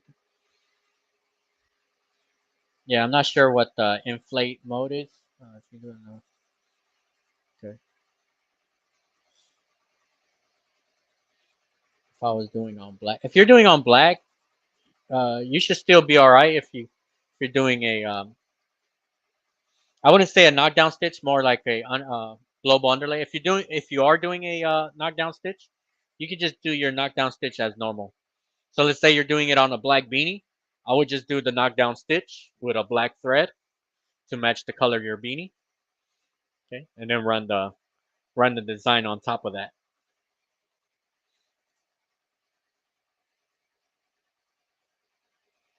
All right, and then Lejean knockdown stitch is used on number not needable control. Yes. All right. So that's what I'm saying. So what I put here, I called it a knockdown stitch, but what I meant to say was a global underlay. All right. So that first stitch that went out, that first stitch that started, that went zigzag all over the place, that's not a knockdown stitch. That's a global underlay. Keep everything all squared and everything where they're supposed to be at.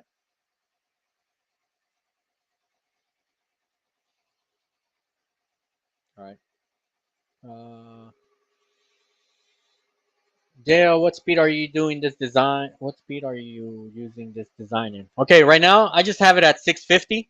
Okay. Usually during the classes here, I don't like to go too fast because I don't want something to stop and I just run it at 650 right now. Usually I could run it up to 758, no problem.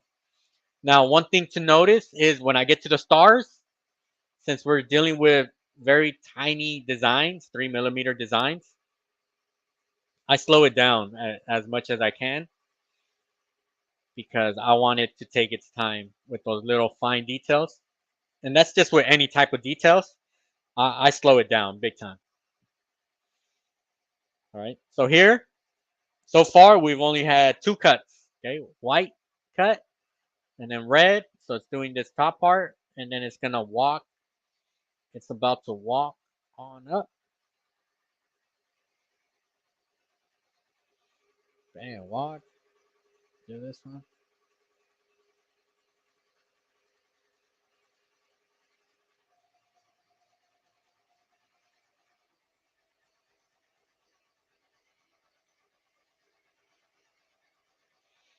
So it's just doing the final sand stitch.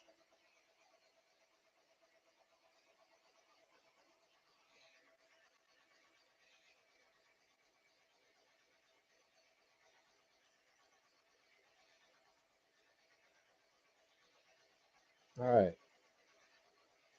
So everything looks squared. Okay, everything looks exactly the way it's supposed to look. Now it's going to do the union.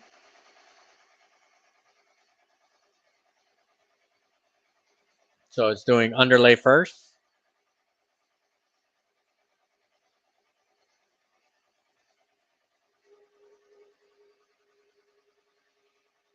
outer. Now it's doing the outer underlay, so we could keep that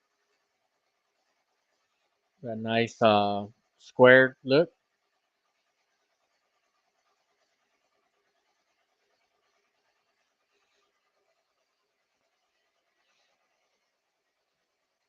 All right, so we got that perfect angle of that 90-degree. Okay, so in our settings, when we're telling we're telling the machine exactly at what angle we want these stitches to be at. Okay, so it's running it perfectly at 90 degrees here.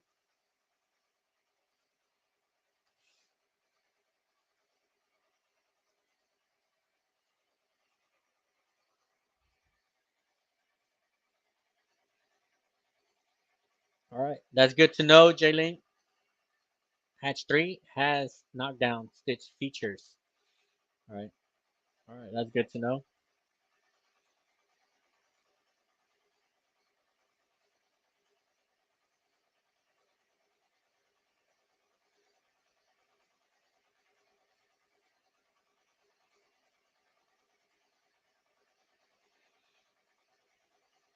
All right. Baby Jean, I decided to put a knockdown stitch on a hat. Melt down.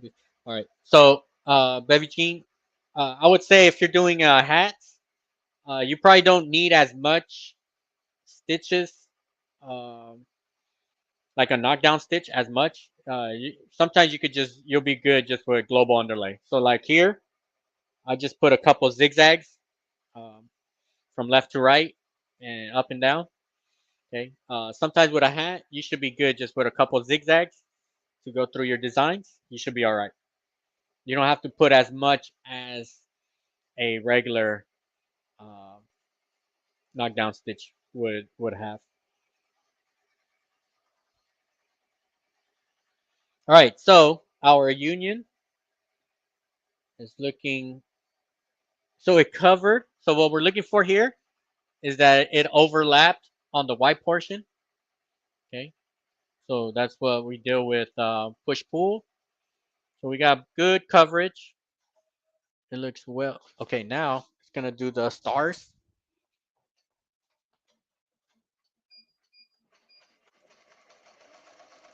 So I just slowed it down. I slowed down the machine.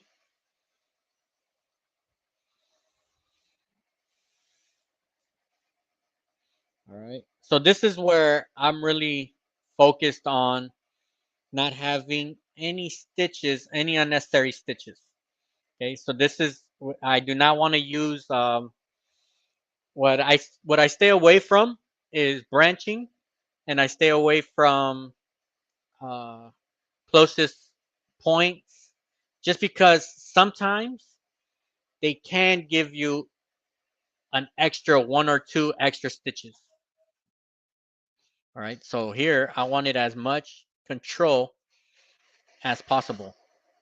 Okay, I'm running it super slow right now just because we're dealing with 3 millimeter stars. Okay, very small design. Each star has 25 stitches. So each corner when we're digitizing it, each corner had 5 stitches, and then 5 corners on a star, 25.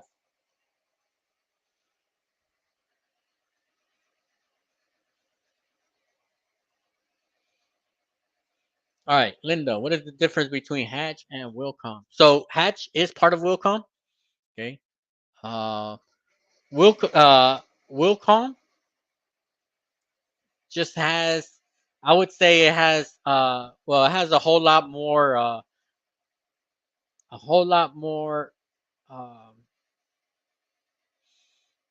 what would you say, features. Okay.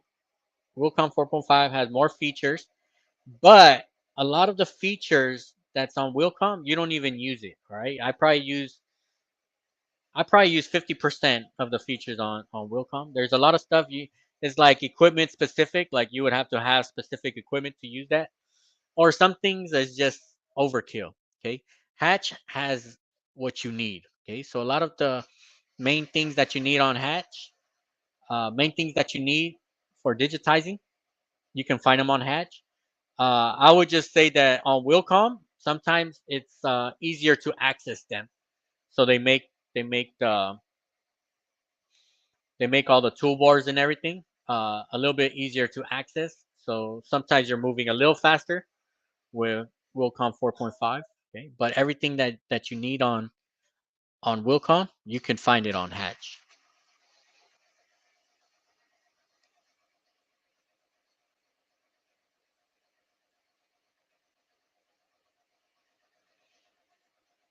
All right, just good morning, Rock on. Just received today Mighty Hoop time saver with less. Yep, yep. I mean, I don't even know where my old hoops are at. Right, I would have to go find them deep, finding them deep. Okay. Yeah, it's a game changer with the Mighty Hoops. All right. Uh, and just a reminder to everybody, if you need Mighty Hoops and you would like free shipping, I do have a promo code. You could always call them and just mention Romero Threads, and they'll hook you up with free shipping. All right. Yep. Game changer. Mighty Hoops. All right, now we're doing our final border. So what I'm looking out for right here is just making sure, right? You see that center run, making sure it's running perfectly on that line. Okay, now it's doing a zigzag underlay. Okay, as long as that center run ran good, I already know everything else is gonna run good. All right. So let's see. Now it's gonna start here. Okay. All right. So far, so I'm gonna start looking at the stars right now. Right. As you can tell, our stars is looking real clean. Okay, looking real clean.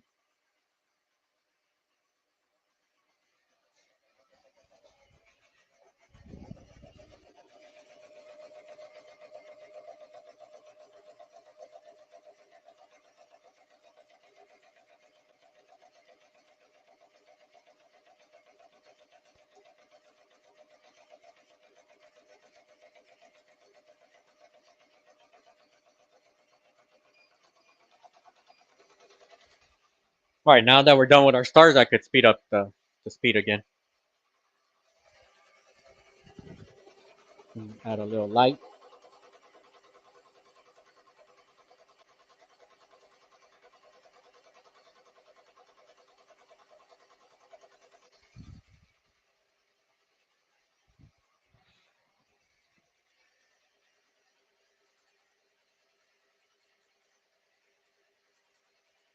All right, Sidar, I was running the stars at 500. All right, so I brought it down super slow just because I want each of those stitches, all right, to come in clean. And I'm doing sharp turns in there, all right, so definitely want to speed it down.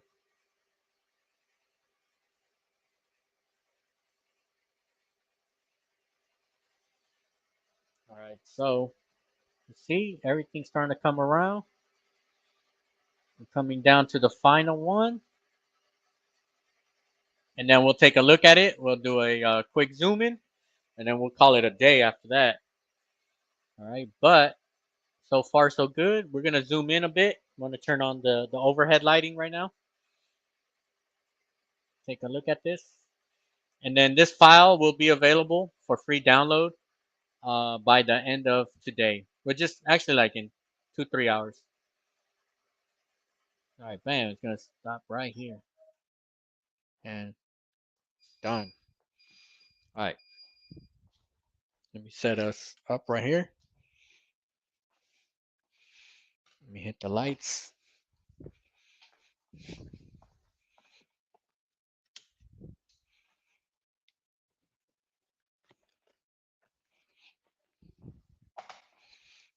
All right.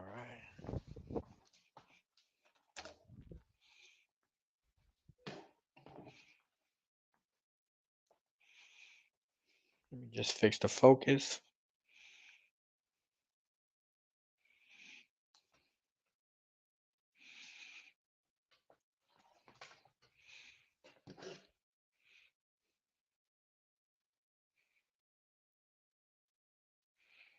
Let me get a good focus right here.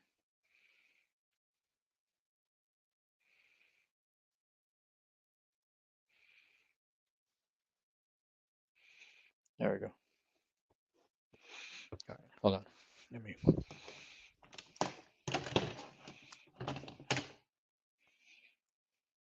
And we could easily turn this into a patch. So that's a cool thing about this design. You could do so many things with it. Okay.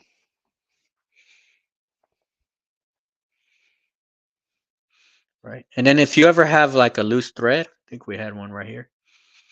Okay. You could always use the nab. This one here.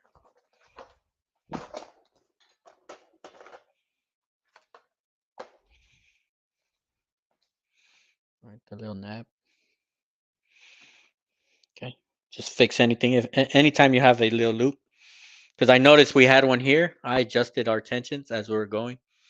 But overall, right? So big thing here, look at our stars. Okay. Got very good symmetric. Everything looking sharp. Our corners are looking sharp.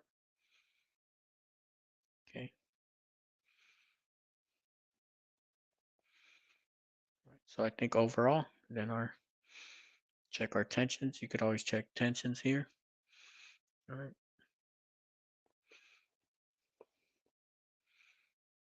Right, looking very sharp. All right, there we go. Let me see. Let me change angles now.